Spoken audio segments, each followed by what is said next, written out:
మాట చెప్తారు, ఎక్కడైనా సరే తడువుకోకుండా ఏ విషయమైనా జ్ఞాపకానికి వచ్చి కొన్ని గంటలు మాట్లాడగలిగినటువంటి ప్రజ్ఞాశాలి ఎవరైనా ఉంటే ఖచ్చితంగా ఆయనకి హనుమ యొక్క అనుగ్రహం ఉంది అని చెప్తారు. హనుమ అనుగ్రహం పొందినటువంటి వాళ్ళు ఎవరు ఉంటారో వాళ్ళు అంత గొప్పగా మాట్లాడగలిగినటువంటి సమర్థతని పొందుతారు. అందుకే ఆయన వాయుపుత్రుడు. మాట వాయువు వలన వస్తుంది. మీరు చూడండి, అసలు ఆయన మాట్లాడినట్టు ఎవరు మాట్లాడరు. ఆయన సురసతో మాట్లాడితే రామకథని పరమ సంక్షిప్తంగా చెప్తారు. ఒక చోట ఎక్కువ చెప్పవలసి వస్తే ఎక్కువ చెప్తారు. ఎక్కడ మాట్లాడకూడదో అక్కడ మౌనంగా ఉంటారు. ఎక్కడ ఎంత మాట్లాడాలో అంత మాట్లాడతారు. ఎంత మాట్లాడతారో అంత మాట్లాడగలిగినటువంటి హనుమ ఏది మాట్లాడాలో అది మాత్రమే మాట్లాడగలిగినటువంటి ప్రజ్ఞ ఆయన అయోమయ స్థితిలోకి వెళ్ళినప్పుడు కూడా ఆయనని అనుసరిస్తుంది, ఆయన యందు ప్రకాశిస్తుంది. ఇది పతాక స్థాయి పరీక్ష రామాయణంలో. ఎందుకంటే ఆయనలా ఎవరు మాట్లాడలేరు. కానీ ఒకే ఒక్క సందర్భంలో రామాయణంలో హనుమ కూడా మాట్లాడడం మర్చిపోయారు. ఆయనకి కూడా ఏం మాట్లాడాలో అర్థం కాల, స్తంభీభూతుడై నిలబడిపోయారు. ఎందుచేత అంటే నిజానికి పరీక్ష ఎవరికి వచ్చింది అంటే స్వామి హనుమకు వచ్చింది.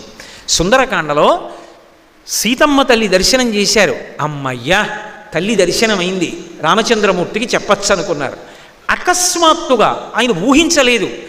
ఆ తల్లి లేచి, ఇక్కడ నేను ఉండలేను, ఈ రావణుడు నన్ను సంతోషంగా బ్రతకనివ్వడు, రాముణ్ణి కలుస్తానన్న ఆశ లేదు, అందుకని ప్రాణములు విడిచిపెట్టేస్తానని పూసిన శిశుపావృక్షపు చెట్టు కొమ్మని కిందకి వంచి త్రాగటానికి విషమివ్వడు, కత్తి ఇవ్వడు, చావడానికి అవకాశం ఇవ్వడు, నేను కోరినట్టు బ్రతకనివ్వడు. అది రాక్షసత్వం అంటే.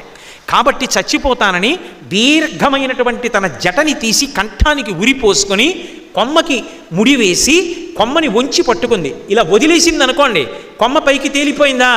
ఉపవాస కృషాం భీమాం అనసనేనచ అన్నారు మహర్షి.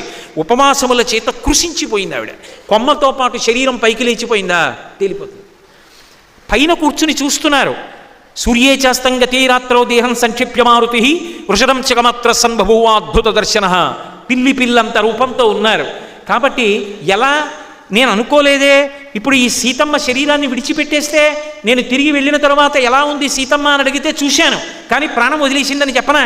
కానీ ఇప్పుడు ఎలా మాట్లాడడం? ఏవం బహువిధాం చింతాం చింతయిత్వాం మహాకపి సంసర్వో మధురం వాక్యం వైదేహ్యం వ్యాజహారహ అన్నారు మహర్షి అంతటి వారు.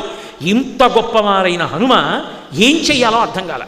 ఇప్పుడు నేను వానర భాషలో మాట్లాడితే ఆవిడకి అర్థం కాదు, సంస్కృతంలో మాట్లాడితే ఆవిడ పైకి చూస్తుంది. వానరుడేమి సంస్కృతంలో మాట్లాడడమేమి, రావణాసురుడు వచ్చాడన్నమాటని మరింత భయపడి కొమ్మ వదిలేస్తుంది. వదిలేస్తే ఉరి బిగుసుకుపోతుంది.